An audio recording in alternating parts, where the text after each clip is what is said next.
So in this video, I want to speak to the people who are with someone or you're in connection with someone who you see as emotionally immature. Because this is a really interesting situation, and it can be very triggering, and you can find yourself in a total loop of doom. And that being that whenever you're going to this person with an emotion, say you want to say, hey, the way that you said that really upset me, they automatically get defensive and they put it back on you. And this is triggering both people's wounds, yours and theirs. And it becomes a cycle that goes round and round and round and round and round until someone breaks it. So if you're watching this video, you're more likely to be the one that's going to break this cycle. Okay, so because if you're looking at them and thinking, wow, they're really emotionally immature, they're certainly not going to watch a video like this to try and understand what's going on with them so that they can break the cycle and have control and, feel more empowered within the relationship. So here you are doing the work on yourself to evolve out of this pattern. And maybe there's part of you that's wanting to know how to change this person, but we're going to work on you and your response to this situation, because that's all you've got, right? When we change the way that we look at things, the things that we look at change, but also when we change the way we respond to things, the things we look at can sometimes also respond differently. So let's go into this. Before I get into this, I would like to let you know that I've got a few spaces left on my Conscious Creators Masters Academy, which is a perfect space to process the big emotions that come up in emotional situations like this. If you're in a situationship, if you're in a relationship, if you're in a situation with someone that's bringing up stuff for you, whether they're with you or not, then the Conscious Creators Masters Academy is going to help you get clarity, learn skills about how to regulate through these situations, evolve out of your patterns, and therefore transform dynamics in your world, whether that's romantically or with family or in any sense. And it will also help you process emotions in life in general, so that you can create different results in work, money, career, business, wherever you want. So if you would like to come along to that, it's going to be a very transformational 12 weeks, which starts next Friday. So we have a week today and there's a couple of spaces left. So, okay, back to the emotionally immature. Okay, so I really do understand this situation, because I grew up with what I feel. My parents were like 20 and 21 whenever they had me. And back then they didn't have the internet and didn't have the access to the knowledge that we have access to back then about learning to understand ourselves. So there's a lot of like unconsciousness, I think, in the generations older than us, although there's some incredibly wise people as well. So that's not a generalization, but you might be able to relate to your parents maybe having less knowledge about their emotional world than you do. And I think that's just evolution. Each generation almost like improves like an iPhone. I saw someone describe it like that. Every time there's an iPhone that comes out, the newest one is the better one. Not that there's one that's better, but there's an evolution of the product, just like there's evolution of humans, and we are evolving all the time. So you might be able to feel that frustration with having more knowledge about a certain subject or a certain thing than maybe your parents do, and that being frustrating for them and for you. But in relationships, this shows up. And for me, it really showed up because I found myself gravitating to what I knew. And many times I found myself self-righteously, thinking that I am the more evolved one of me and my partner, whereas we're just different.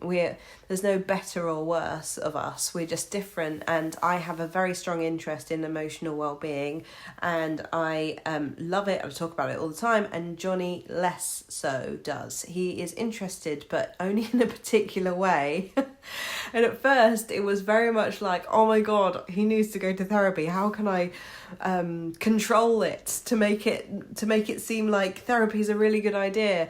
And I found the struggle with that really frustrating, and it had to come back on me, because actually what I was doing was I was wanting him to go to therapy so that I could feel better and not be triggered. Right, so I don't know if you can relate to that. Sometimes we focus so much on where they are, needing to know this or that about themselves, so much on how they could go to therapy, how they don't know this, how they're avoidant, how they're this and that. And we want them to heal so that we can feel better. And if only they would heal, then we would not have to be triggered. And in that in itself is showing you your own emotional where if evolution is possible. I was going to say your own emotional immaturity, which is true. We all have it. There are things that we can all evolve through. So in this case, wherever you're pointing the finger at someone and saying, oh, if only they would, then I wouldn't feel this or that, then there's something in there for you to grow with. And it might be, and this is what I'm going to talk about in this video, your reactions to the things they're doing or not doing that are triggering you so much. So when someone is being emotionally immature, and you're going to them and you're wanting a need to be met, and let's say it's something really simple, like you just want to say to them, hey, can we talk about something? Whenever you spoke to me like this or that, I felt hurt. And you're ticking all the boxes of, yes, I said it in this non-accusatory way. I said it very clearly. I was really gentle in the way that I said it, but yet still this person got defensive and they shut me down, or they said they didn't have time to speak to me or whatever, and oh, blah, blah, blah, you're too sensitive. That obviously can be seen as gaslighting, and it can be seen as abusive in some contexts, whatever way you look at it. But either way, and I'm not diminishing that, because if that's happening a lot, then that's where we need to take responsibility for our choice to be in this situation, okay? So your choice has to be an informed choice. And where you're doing the work on yourself, that's where you can, as long as you feel safe and you're not actually being hurt, you can actually use these situations to help you to process triggers, right? So when you're triggered by someone who is bringing up these things, you might respond by going harder, saying, hey, I actually really need you to speak to me about this. And, why are you being like that? Or why are you being so shut down with me? And what have I done wrong? And you'll find quickly that if they're triggered and they go defensive, then you also might go defensive, and you might go more towards the problem, which is what you're seeing is their emotional unavailability in that moment to meet you where you need to be met. And when you're focused on them, you're not focused on the feelings that are coming up that want to be processed, so that you can actually take a step back and come at this from a regulated place, not a triggered space. So what I want to say in this, if you take nothing else from this video, take this.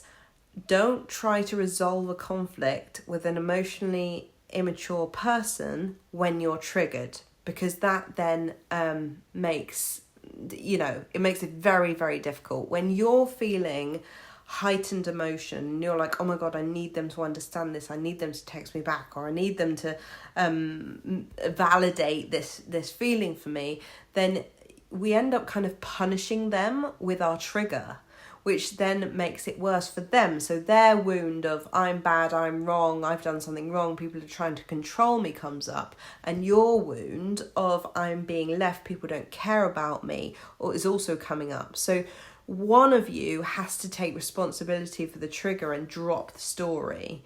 Yeah, and because you're watching this video, I assume that's you. So one of the ways that you can do this is by, instead of doing the automatic going closer, trying to get more out of this person, trying to explain yourself more, needing to talk about it, and kind of bitching about this person to everybody you know. Instead of doing that, take yourself into another room and ask yourself, how does this energy want to move and what does it want to say? And just let it all out. If you need to shake, shake. If you need to run up and down the room, run up and down the room. If you need to punch a pillow, punch a pillow. Let yourself cry. Let it out. Let it come through you so that you experience the experience, because when you experience the experience disappears, and from there you're able to look at this situation and say, now what does it mean to me, and now what do I want to do? So essentially what this process is moving towards the trigger, moving towards the emotions that you're feeling in your body that are making you feel like, oh my God, I wish she was more emotionally immature, or I wish this person was more like this or that. And you're so frustrated, but actually there's a feeling that wants to be seen and loved, and you think it wants to be seen and loved by this other person, but actually the person that needs to see it the most is you. And then from that regulated place, you're able to make a more informed decision from a calm place, and you come to them then from that calmer energy. And honestly, even the energy itself makes it much easier for you to have a better conversation that's not going to feel like an attack to them, because often people who are emotionally unavailable, or they haven't got those emotional skills to process their own emotional wounding, like we're talking about in this conversation, they're unlikely to be able to process that emotion effectively and quickly like you want them to, so that they can kind of get their lens out of the way, which might be something like, this person's trying to control me, I'm feeling attacked, or I don't want to be like that. Do you see what I mean? Like, they're probably looking at it through that lens, which is their protective mechanism. It doesn't make them bad. It doesn't make them wrong. It doesn't mean that there's anything wrong with them. It just means that they have this protective mechanism that feels very, very scary for them to drop. So they're more likely to attack and blame the other person than try to look within. But one of you has to do it in order to break the cycle, okay? And if you want to break the cycle with your own life in relationships, whether it's this one, the next one after that, you have to do this. Because otherwise, you can say, right, I'm going to leave you and I'm going to go and meet someone more emotionally mature. And then, 5 minutes later, you actually realise that you've met another person who's brought up the same wounding within you for you to heal.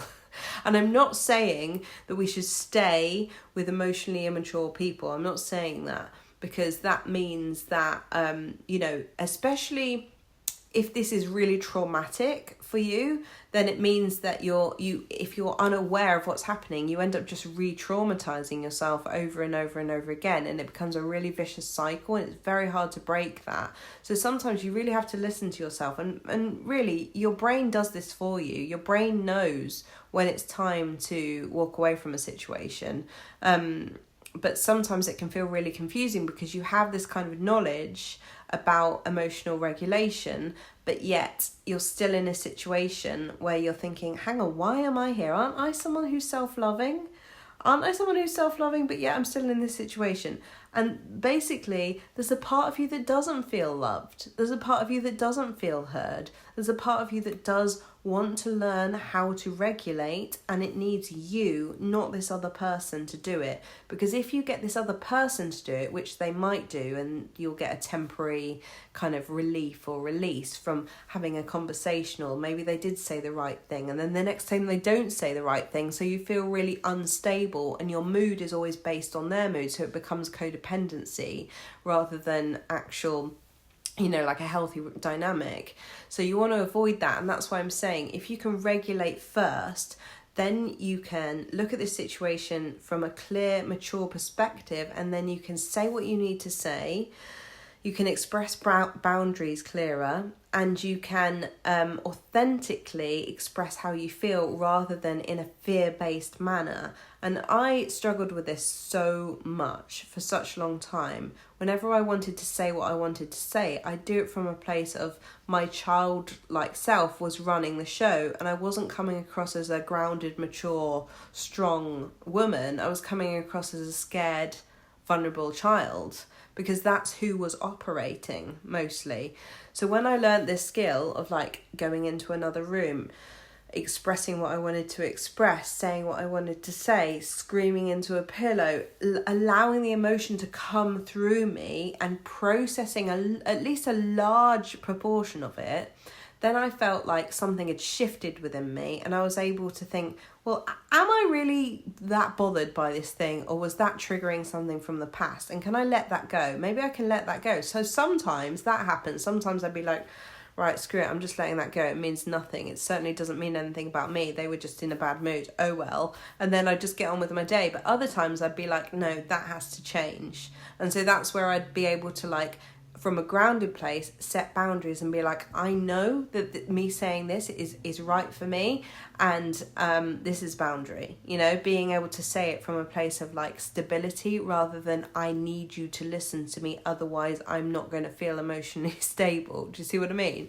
So this is a really, I found this process to be a real challenge, because the emotional stories that run and our need for other people to regulate us, basically, that codependency can be so strong and so powerful and so blooming confusing when we attempt to change it, because it goes against our natural or not our natural, but the behavioural adaptation that we created in childhood in order to survive, right? So whenever we do something different, your body's going to go, what the hell are you doing? And your mind will say, no, I need this person to be a different way.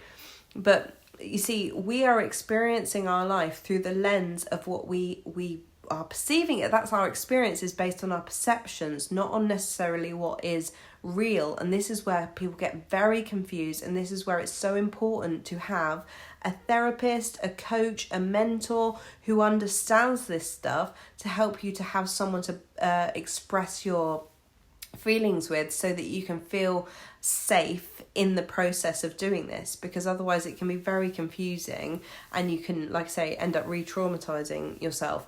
I have had a coach for a very long time, and there's a few people that I speak to who I love, who have just been part of my life, and you know, that know my story really well. And I found that I can go to those people whenever I'm experiencing something that maybe I need to process. But at the beginning I did that a lot more, and now I can do things myself. I can process my emotions, but they come up a lot less. The more that you do this, the less triggered you become, because the more able you are to experience the emotions that you were actually trying to avoid.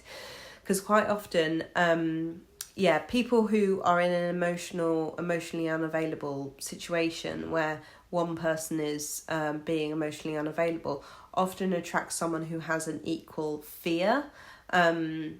You're both equally scared, basically, of something. And until one person starts owning their fear and processing their fear, then that cycle just perpetuates and perpetuates.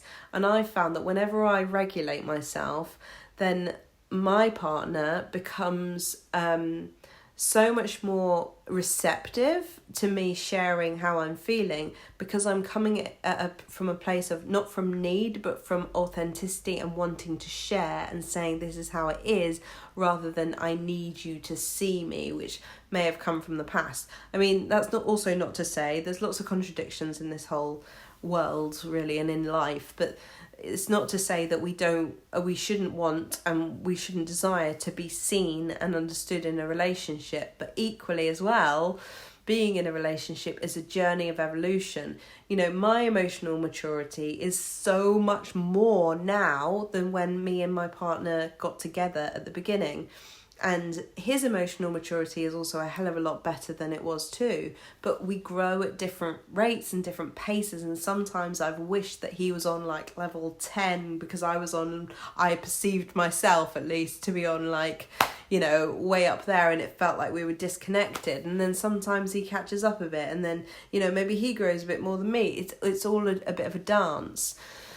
But really, as long as like you see the potential that this person is like at least a little bit interested in their emotional world. They've shown you some depth. You've seen some vulnerability within them, and that also you're willing, because you have to be willing and loving for this person in order for them to create the space for them to evolve, right? And if you're coming at it from that place, then it's healthy. But if you're not, if you're coming at it from, I hope this person changes, then you're still being codependent. So this is the distinction that I've found to be really important along the way. And it keeps changing, and you keep getting to make that decision over and over and over again. And I guess that's just the way it is. You know, in relationship, it's not like, oh, I've met this person and we're going to see eye to eye for the rest of our lives, blah, blah, blah, blah, blah, let's go and have a nice time. It's more like, I've met this person and this is this version of me and this is this version of them, and we connected, and it's like fireworks, yay, we're together. And then one person grows and grows and grows, and maybe this one does a little bit, and maybe they outgrow that person, but then we meet different versions of each other over and over and over again. And it's true what they say, you know, you're going to go to many funerals of the person that you used to know in the course of a long-term relationship. But you just have to have those basic communication skills in order to process those difficult times where you might be disconnected. So yeah, being in this situation can be really, really triggering. But basically the message of this video is not to stay necessarily unnecessarily with someone if you're being, you're feeling you're being emotionally abused in any way. That's definitely not what I'm saying. But where your needs are being met to some degree, and this person is showing willing and committed to you or whatever, then being with an emotionally unavailable person can be a journey that can help you both. So basically, it gives you the opportunity to learn to regulate and to heal your own wounding that's coming up from them being emotionally unavailable. Because when you break that cycle, you can encourage the other person to break that cycle for them as well, because they'll notice the change in you, and that can instigate an interest in the internal world of the other person as well, which then can create even greater connection.